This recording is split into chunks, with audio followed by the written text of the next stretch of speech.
Mau sedikit gitu.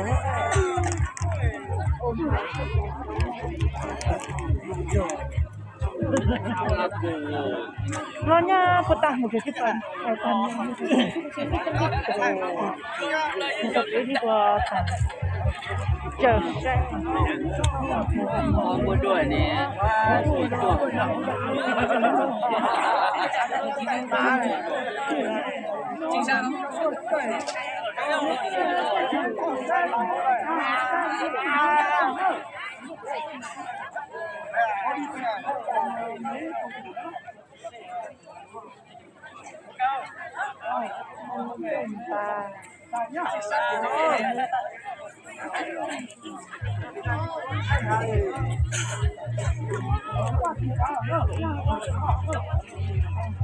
Nè bị bạn phụ bạn gì nhá chị à? Độ ý nghĩa của bác Bây giờ nó vui cho nó như nó là nhìn lo rẻ cho bốn hè ở bên bán lo rẻ đi Hay có chuyện ở tù ra đi. Nhị bạn thật bạn cái gì là tôi đã hào á. bây giờ nhìn đó cho bà khai đó Hay có chuyện ở tù nó nữa.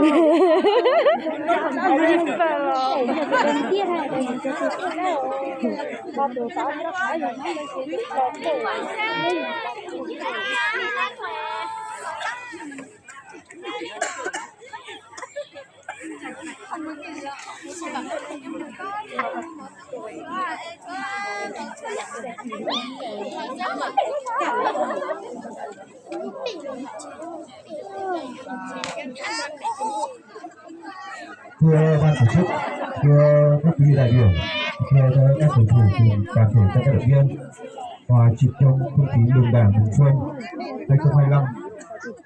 Ban Khăm 1 chúng tôi tổ chức giải đấu nam nữ để chào mừng ngày xuân. Trong suốt số ngày thi đấu thì chúng tôi đã chọn lọc và xếp vào các vị trí nhất nhì ba tư của các đội bóng đến từ xã Triềng Tương và một số bản ở các xã lân cận. Và sau đây xin mời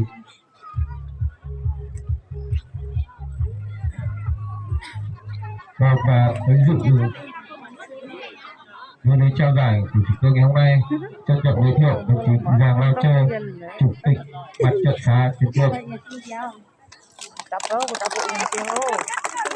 đồng chí Lùa Lao Nhà, trạm trưởng trạm y tế xã Kiến Quốc, đồng chí Giang Lao Lùa, bí thư chi bộ bản Pakhamot, đồng chí Giang Lao Tư, trưởng bản Pakhamot, đồng chí Phạm Lao Lùa, trưởng ban mặt trận bản Pakhamot, cùng toàn thể các vận động viên, cổ động viên cùng có mặt đầy đủ. Và sau đây xin mời đồng chí Giàng Lao Tư, trưởng bản Pakhamot, trưởng ban tổ chức lên phát biểu bế mạc và trao giải.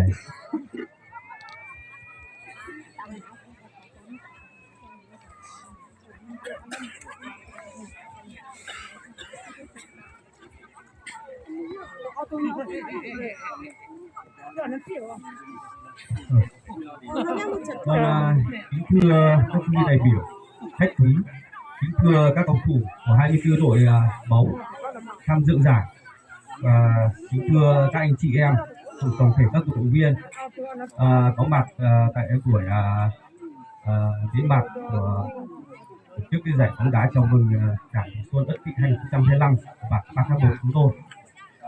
Thì gọi là cái giải đấu nam nữ mừng đảng mừng Xuân Ất Tỵ năm 2025 của bản Pakhamot đã kết thúc sau gần 10 ngày thi đấu. Thì có 16 đội nam và 8 đội nữ với cái tinh thần nhiệt huyết đã cống hiến hết mình trên sân. Đến chất lượng xong cái trên sân thì các cầu thủ cũng đã có những trận đấu là hay, kịch tính, hấp dẫn với cái tinh thần là thể thao. Thì sau mỗi trận đấu là những cái nụ cười, có những cái niềm vui, đồng thời cũng có những cái nỗi buồn, những giọt nước mắt.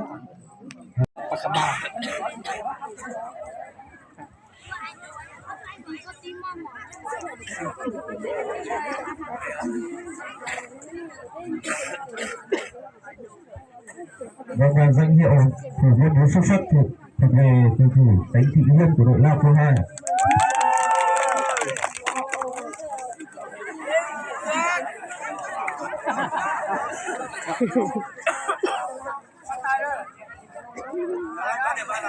Và xin mời đồng chí Giàng Lao Châu, chủ tịch mặt trận xã lên trao giải cho hai cầu thủ xuất sắc.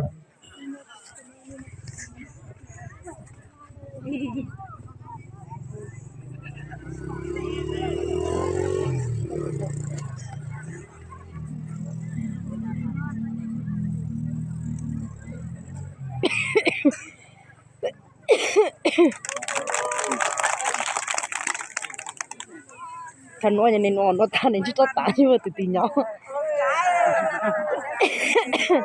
Danh hiệu vua phá lưới nam thuộc về cầu thủ Sông Đi Say của Gabon.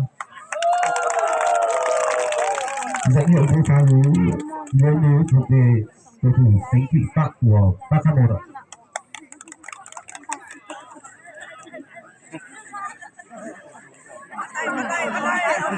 Và xin mời đồng chí Lùa Lao Nhà, trạm trưởng trạm y tế xã Trung Cương lên trao giải cho hai cầu thủ.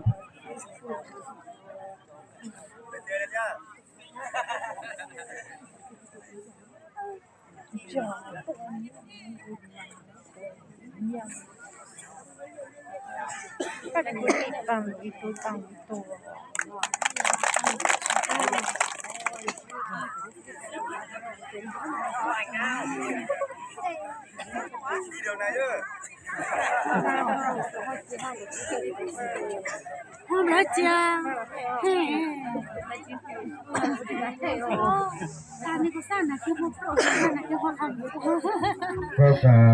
Bây giờ ban tổ chức xin mời đại diện của hai đội giải tư là đội Pakha 2 nam và đội Pakha Cứu lên nhận giải. Vâng, và xin mời đồng chí Phạm Lao Lìa, trưởng ban ban trực bảng lên trao giải cho hai đội bóng.